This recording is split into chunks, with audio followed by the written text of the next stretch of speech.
Hi there, Jamie from Pure Joy Creative. I am starting a new video series on the basics of hand lettering, and I would love for you to join me. You don't need much to get started, basically just paper and a pencil. But as we go through the process of learning how to hand letter, I'm just going to teach you more and explain more materials and explain how I got started and all that good stuff. But let's get started because I got to pick up my preschooler pretty soon.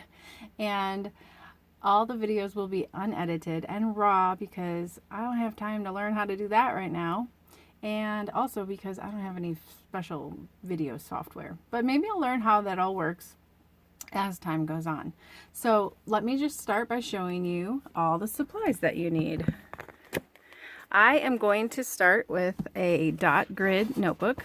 But honestly, you can just start with a spiral notebook, or you could go to Walmart and get one of these composition books. They're like 50 cents right now, so it's perfect. And then you need a pencil and some fat markers. Any pencil will work, even if you want to just use a ballpoint pen, and then some of these fat Crayola markers. The reason that these are good is because the tips are a little bit flexible, and that's what you need to get the fun thick strokes and thin strokes. So I started hand lettering about 7 years ago when my friend asked me to paint something for her nephew for his baptism. And at that time I was just copying fonts off the internet or off the computer. Like I would find a font I liked and I would print it out and then I would just copy it. And it just kind of eventually evolved into my own handwriting. Now, handwriting is different than hand lettering. Okay, so my handwriting is messy,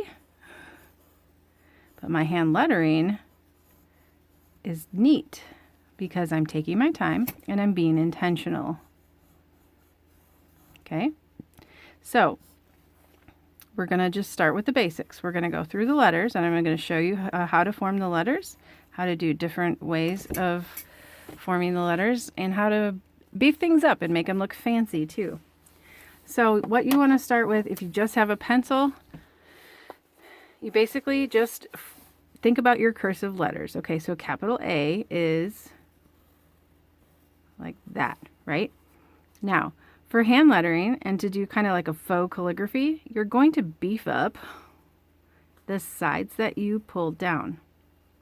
Okay, so whatever your marker or your pen or your whatever comes on the downstroke, that's the part of the letter that's going to be fat. And then it's on your upstroke that it's really thin.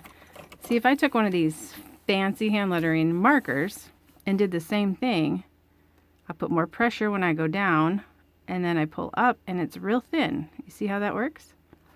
And then so to do that with a pencil, you just kind of make your basic letter and then add the extra detail. Okay? So you can do this with any letter. You could do this with a pencil. You can do this with a crayon. You can do this with chalk, anything. Now the reason I said these Crayola markers are great for practicing is because the tip is flexible, like I said earlier, and they're really good for practicing because you can just pull down and you get a real thick stroke and then you can practice going up. So one thing with hand lettering is it's all about practice. Okay, so we're going to start just by practicing the pulling down. You're giving it more pressure, and you're going to see how the nib of the pen kind of bends a little bit, and you can feel it. Now, and then when you push up, you're going to get a really thin line because you're not using pressure. It's the way your hand normally goes when you write, but you probably just don't realize it if you don't focus on that. So then when you put it together, I'm pushing down and then I'm releasing the pressure and I just pull up, and you see how that gives you the thick line and the thin line, and then I'm going to come back and finish it up. Okay, so one thing you can do is just practice this by making waves. So you start real thin and then you get, pushed down.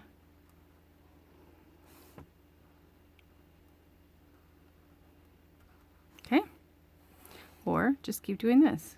Do like a C. And then when you pull down, and you kind of just like naturally release it.